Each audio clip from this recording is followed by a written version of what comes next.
amezalika Lusuku, sekteri ya Tanganyika, teritwari ya Fizi, tarehe 7 za mwezi wa 7 mwaka 1936. Baba yake aliitwa Lumenge Mutelu Mbogochi wa jamaa ya Bashimunyaka, nyumba ya Bashiyala. Mama yake Wanyemana Asenge wa jamaa ya Basiloche. Eta civil yake, manake maisha yake sio maisha yake ya ndoa. Asende Mbogochi David alioa mwaka 1962 binti aliyeitwa Sara Biombe Sangani wa jamaa la Basi Bilemba Basi Mukinji. Amezaa naye watoto 7, yaani wanaume 5 na wanawake 2. Kwa sasa marehemu ameacha jamaa kubwa ikiwemo watoto 7, wajukuu 34 na vijipunguza 11. Jumla ya uzazi wake ni watu 59 walio hai. Masomo. Asende Mbogochi David alisoma shule la msingi pale Nundu mwaka 1953. Akapata certificat. Shule la sekondari mwaka 1955 kwa Mkuku Baraka. Kwa leo ni mshimbaji. Akapata cheti cha EAP. Masomo mama mbele bado na cheti qualification sisi tapote yetu. Ewe mwisha EAP. Maana école d'apprentissage pédagogique. Akafanya masomo ya Biblia kwa Institut Biblique ya Mweya Burundi mwaka 1968. Akafanya Institut Supérieur ya Theologie pa Kiricho, Kenya, Nairobi. Ilikuwa mwaka wa 1984. Akapata diploma ya licence. Kazi alizozifanya. Asende Mbogochi David alikuwa mwalimu wa shule la msingi Panundu na Kikuku tangia mwaka wa 1956 mpaka mwaka 1976.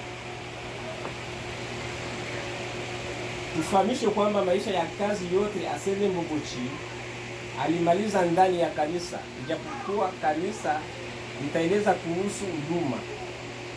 Tunakumbusha kama alifanya kazi zifuatazo kanisani.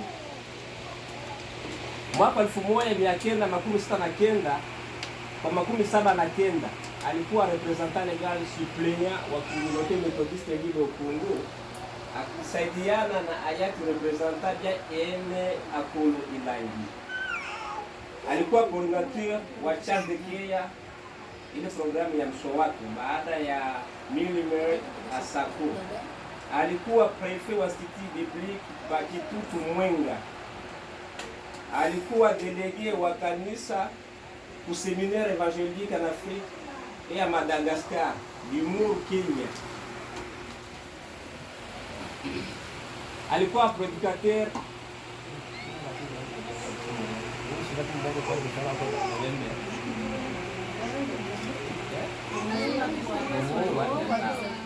alikuwa prédicateur Santorial Mission Celebration kwa mwaka 1972.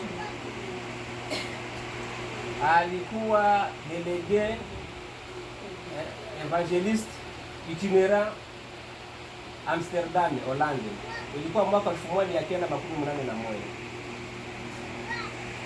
Alifanya kazi ya kuwa chef wa département évangélisation et ville de l'église mwaka 1989 mu conférence générale ya provisoire. Alifanya kazi kuwa chef wa département ya conférence générale full mwaka 1995 mpaka 2003 ya Methodiste Libre au Congo. Alifanya safari nyingi ndani na nje ya Kongo kwa ajili ya kazi za kanisa. Alitumikishwa kama mshauri wa kipekee wa Askofu Akolo Ilangi. Alithibitishwa pia mara nyingi kama mshauri wa CEA projet habitation provincial ya Sud Kivu. Alitumikishwa kama mshauri wa kipekee wa shirika nyingi za kimaendeleo na upatanisho ndani ya province ya jamhuri yetu. Pia alikuwa tena traducteur wa Biblia ya Kiswahili. Ndugu huyo alikuwa amejua lugha za kigeni na za nyumbani. Hali yake kwa jamaa, mshauri mpatanishi wa jamaa. Alionya watu na kuwashauri. Kazi ile alifanya, alionya ndugu zake, wadogo zake. Alikuwa mpole sana na mfurahifu sana, kama vile matunda ya Roho. Hakujua kubagua watu. Magonjwa. Asedembo Bochi aligonjwa kwa muda mfupi, japokuwa udhaifu wa uzee. Ugonjwa wa moyo ulimtatiza. Hapa mwisho aligonjwa macho tarehe 8 za mwezi wa 7 mwaka 2019. Alipelekwa nje ya Kongo, yaani Burundi, kwa matunzo ya macho. Alafu aliporudi alikuwa akiona vizuri sana, na baada ya muda mfupi hewa ikabadilika na kufariki siku ya kwanza tarehe 15 za mwezi wa 7 mwaka huu wa 2019 na saa 9 ya usiku. Hivi amefariki akiwa na umri wa miaka 83. Shukrani jamaa la Bashimunyaka Bashe ala linawashukuru ndugu, marafiki, jirani, kanisa la Methodisti na makanisa jirani, pia serikali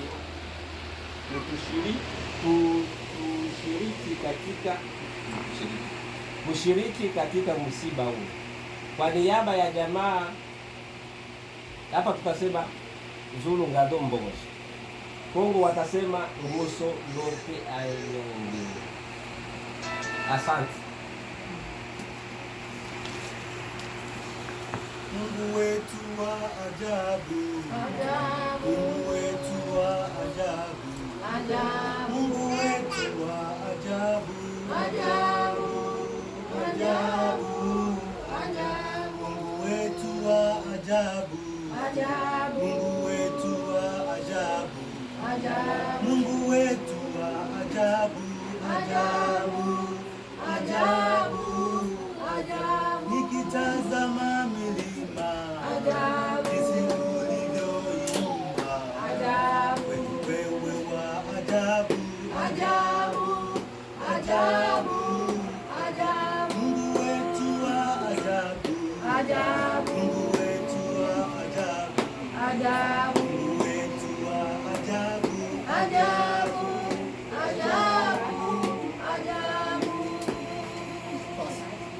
Naomba walio na Biblia tuweze kufungua Biblia zetu katika kile kitabu cha Yohana sura yake ya 14 mstari wake wa kwanza hadi wa 4. Hapo ndipo patakapotoka neno yetu ya siku ya leo. Yohana mtakatifu sura yake ya 14 mstari wa kwanza hadi wa 4. Biblia inasema, msifadhaike mioyoni mwenu, mwaminini Mungu, niaminini na mimi. Nyumbani mwa Baba yangu na makao mengi, kama sivyo ningaliwaambia, maana naenda kuandalia makao. Basi mimi nikienda na kuandalia mahali, nitakuja tena kuwakaribisheni kwangu, ili nilipo nanyi muwepo. Amen. Amen. Bwana Yesu asifiwe. Amen. Kuna mtu alifikiri kwamba ana uwezo wa kukimbia kifo. Akajichimbia shimo kubwa sana chini ya udongo. Akalijenga, akafunga milango iliyo mizuri sana, akitegemea kwamba akikimbia huko ndani ndiko ambako kifo haiwezi kumgusa. Akajenga nyumba yake kwa zaidi ya miaka 10 chini ya ardhi. Akaingia huko, akategemea kwamba hatakufa. Lakini cha ajabu, wakati akiwa huko chini alishikwa na magonjwa, akarudishwa ili apelekwe hospitali.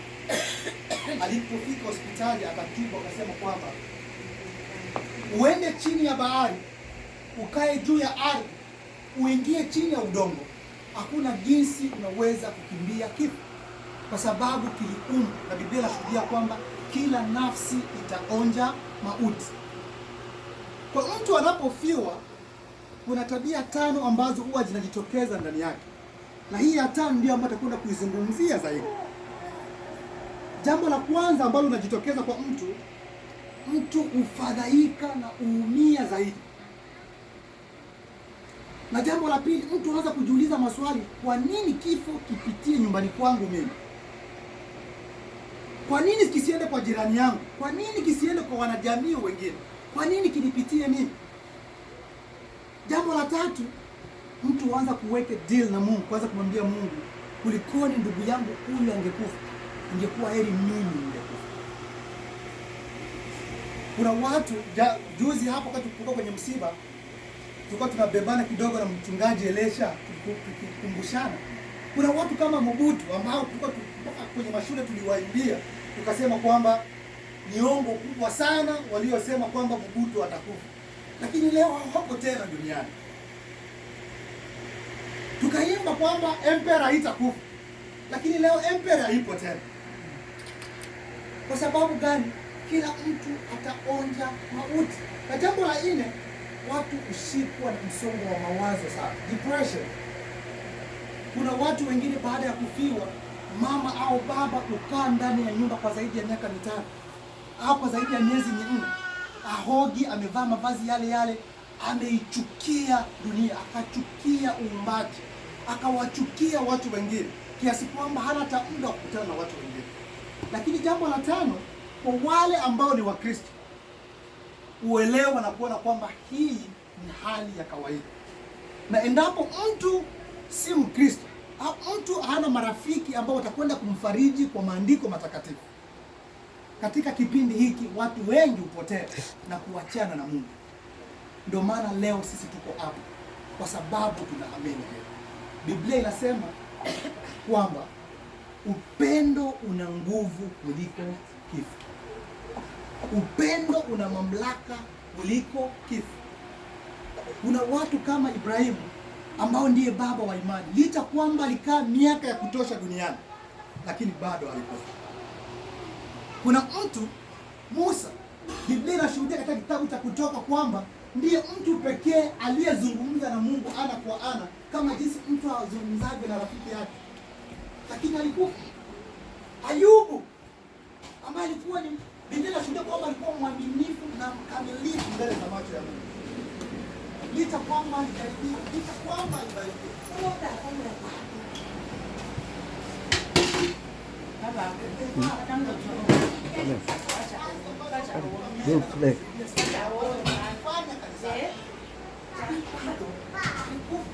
Mahubiri haya sio kwa ajili yako, ni kwa ajili yetu sisi. Biblia inatuambia kwamba tusifadhaike mioyoni mwetu, tumwamini Mungu, tumwamini pia Yesu Kristo. Miaka 200 iliyopita, yeye aliye na mamlaka dhidi ya kifo alikuja kwetu, akavaa mwili huu wa kianadamu, akafa msalabani, akazikwa, akafufuka, ili mimi na wewe tuweze kuitwa wana wa Mungu. Bwana Yesu asifiwe. Bwana Yesu asifiwe. Tumetakasika kwa sababu tunatambua kwamba yupo Mungu aliye upande wetu, yupo mtu aliyeshinda kifo. Amesema kwamba mimi ndimi njia, kweli na uzima, na mtu hawezi kwenda kwa Baba isipokuwa kwa njia yangu mimi. Mambo matatu: njia, kweli na uzima. Unajua, katika nchi ya Marekani tunapoishi, kwa sababu njia ziko nyingi sana, Biblia inashuhudia kwamba zipo njia zimpelekao mtu wa heri. Ili uweze kutoka hapa uende Green Bay usipotee, unalazimika kutumia nini? Kutumia GPS. Lakini GPS iliyotengenezwa na mwanadamu inaweza kupoteza njia. Bwana Yesu atuhurumie sana. Kuna kipindi inaweza kupeleka mpaka kwenye mto na inakwambia move forward, just go. Lakini unajiuliza, unasema kwamba nitaendaje huko wakati kuna bahari? Kwa sababu ni kitu kilichotengenezwa na mwanadamu. Lakini GPS ya Mungu ambaye ndiye Yesu Kristo amesema kwamba yeye ndiye njia ya kweli. Anayemwamini yeye hakika hatakufa na atakwenda kuishi katika ufalme wa mbinguni. Haleluya. Amen. Unajua wakati Mungu alipomuumba Adamu, aliyaweka haya mambo matatu katika maisha yao: kweli, haki na utakatifu. Walijua kweli kwamba wakila tunda watakufa. Walikuwa na haki ya kuzungumza na Mungu kila wakati wote. Lakini zaidi ya yote, Mungu aliweza kuwapatia ufalme wa mbinguni. Akawaambia kwamba mtaishi endapo mtakula hili. Lakini siku walipokula lile tunda, haya mambo matatu yakapotea kwao. Walikufa, walikuwa wana uwezo wa kuongea na Mungu, wakapoteza haki waliokuwa nayo. Kadhalika sisi ambao tumezaliwa katika mzao wao, tulipoteza hivyo vitu. Lakini kupitia Yesu Kristo, haki, kweli na uzima tunazo kupitia Yesu Kristo. Bwana Yesu asifiwe. Kwa hiyo nataka nikupatie moyo siku ya leo, wewe Mkristo ulioko hapa, kwamba usifadhaike mioyoni mwako, usiumie. Yeyote anayemwamini Yesu Kristo, japokuwa kwamba atakufa mwili huu wa udongo, lakini atakwenda kuishi. Atakwenda kuishi. Atakuwa na nuru ya Mungu. Bwana Yesu asifiwe sana. Kwa hiyo kama na wewe unapenda uweze kumwona siku moja Reverend David Mbogoji, tenda yaliyo mema wakati bado unaishi, ili siku moja na wewe uvikwe taji na Yesu Kristo katika ufalme wake unaokuja. Huko utakwenda kumuona Mbogoji. Huko utakwenda kumsifu Mungu. Huko utakwenda kushangilia kwa sababu yuko Bwana aliyeshinda mauti. Bwana Yesu asifiwe sana. Amen. Usifadhaike mioyoni mwako kwa sababu raha yuko.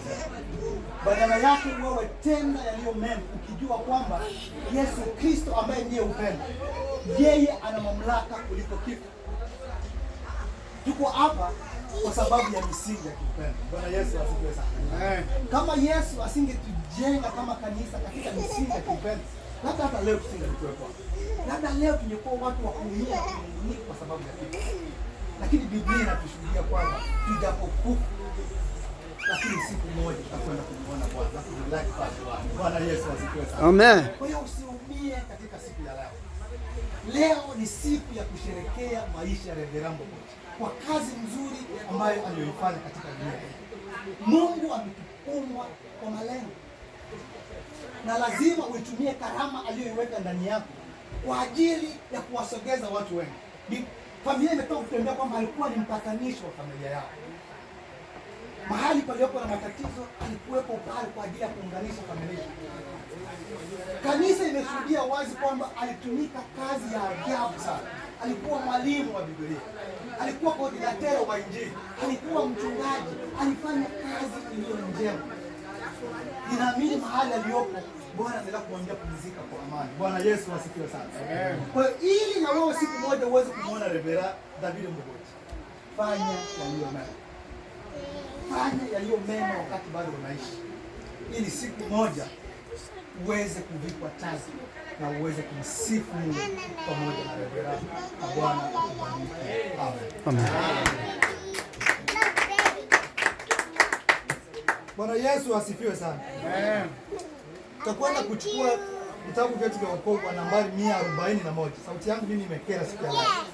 Nikuombe wewe unaijua kuimba, tafadhali uweze kuimba pamoja na sisi. 141. Nasema Mwokozi wetu anatupa furaha duniani. Kwa hiyo kama una uwezo wa kuimba, uimbe pamoja na mimi. Kama hujui kuimba, jaribu hata kushangilia, hata kupiga makofi. Amen. Wapo ambao wanatamani kuwa na hii mikono, angalau wapige wamsifu Mungu siku ya leo, lakini hawana nao. Ukitaka uone ukuu wa Mungu, tembelea hospitali siku ya leo. Uende kwenye ICU kute watu wanavyohangaika kule. Ukitoka kule, hata kama ulikuwa unagonjwa wa kupewa dawa, utamshukuru Mungu, utasema kweli Mungu unanipenda kuliko watu. Lakini bado napewa nafasi hii naomba angalau uweze kusifu Mungu pamoja na mimi. Amen. Nasema sauti yangu haiko vizuri, uweze kuimba pamoja na mimi. Mwokozi wetu anatupa furaha duniani, atuongoza kwa neema na anatushindia. Tazama yuko pamoja nasi, neema haitaisha kamwe. Haleluya.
kwa pamoja na kuweka familia ya mzee Douglas mkononi mwa Mungu.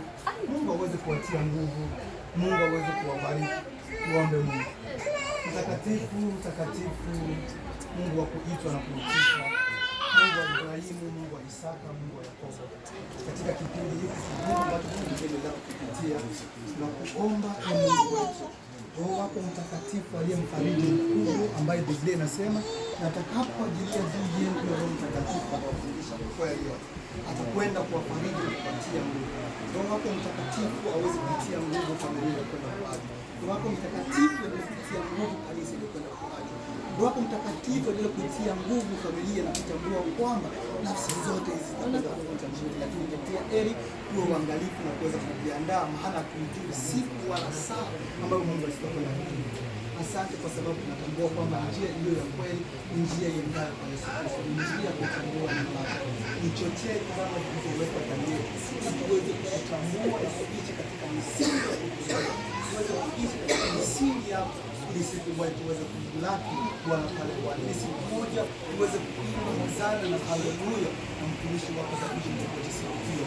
Ninaamini kwamba katika ulimwengu wa kiroho Baba utakwenda kututia nguvu na kwenda kutusaidia na kwenda kutubariki na kwenda kuchochea gharama, ili siku moja tuweze kuona laki siku hiyo ya Bwana. Tunayo matumaini kwamba tutakwenda kuongoza familia, kuongoza kanisa na kupitia nguvu, maana hakuna linaloshindikana. Tunaomba hivyo na kushukuru kupitia jina la Yesu Kristo. Amen. Amen. Tutaalika mama moja kwa sababu wananiambia kwamba chakula chao bado wanaendelea kukiandaa. Kwa sababu mlikuwa na kelele nyingi, nitaomba mama moja huko aliyeongozwa na Roho Mtakatifu aweze kukiombea chakula. Karibu.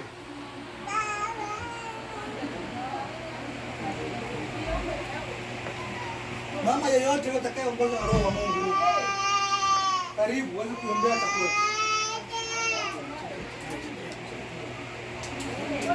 Mama yeyote yule atakayeongozwa na Roho wa Mungu aweze kuombea chakula. Utaona tayari kile yao oya. Kuachika chakula. Bwana Yesu asifiwe. Amen.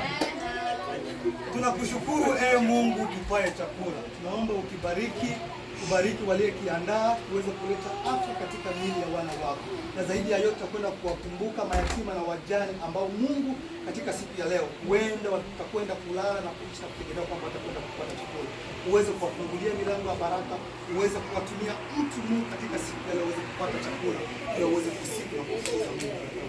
Tunaamini kwamba hakika utakwenda kukubariki na kukutia nguvu na kuweza kuishi katika misingi ya mitume ambao walikula chakula kwa pamoja. Tunaomba hivyo kupitia jina la Yesu Kristo. Amen. Amen.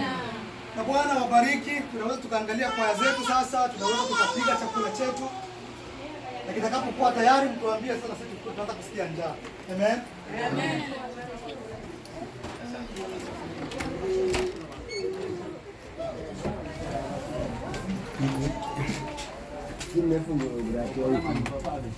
Habari karibu. Karibu tatu. Vipi? Washukuru wazee mboka ngumba huko. Yuko maombi. Bibi mzee mboka. Ali tipe. Unataka mbele yani?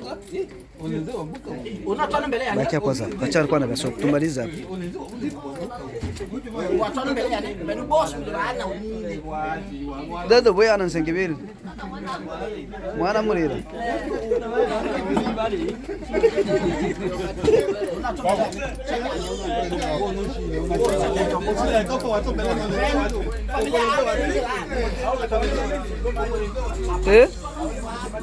Niki babi.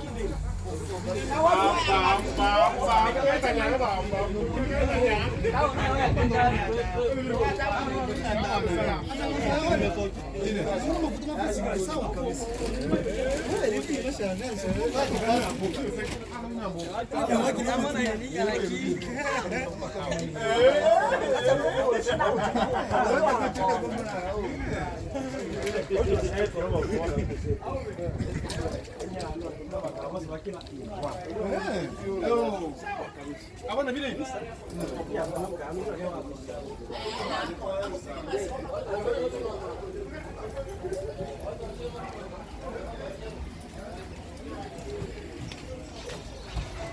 Como wazazi. chakula.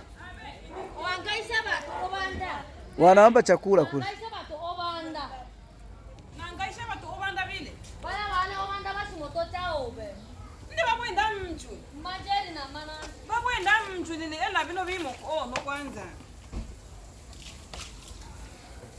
Assalamu alaikum.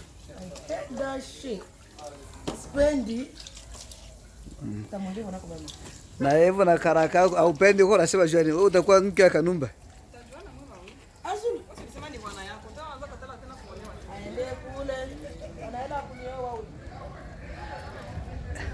Niko yangu maskini. Wabandale vangi watu Matembele. Bwachunda manga chisuko.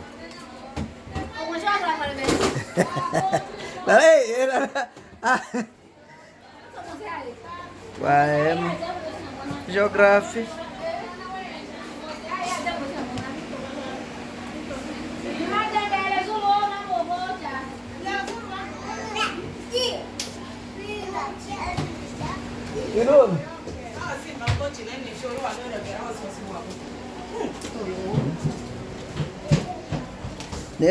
Wanda kumaliza.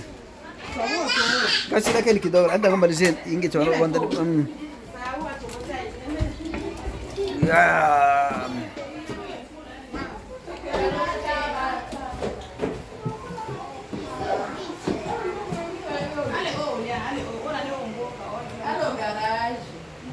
Ya tatu. Lebo munda video.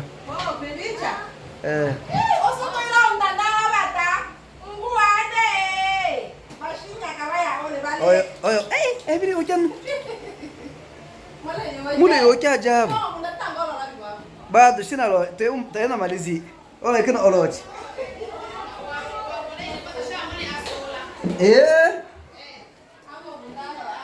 La kasi lo mana asur. Bebe ni. No ila na me.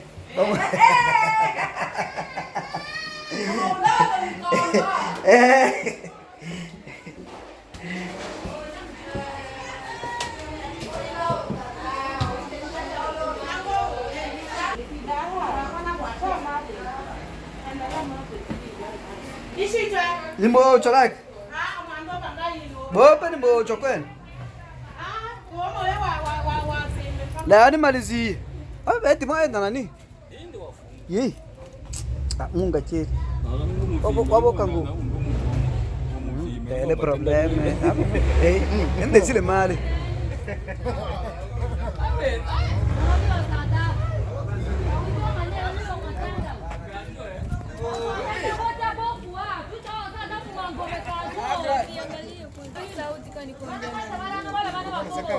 Izimishe tena uwashe.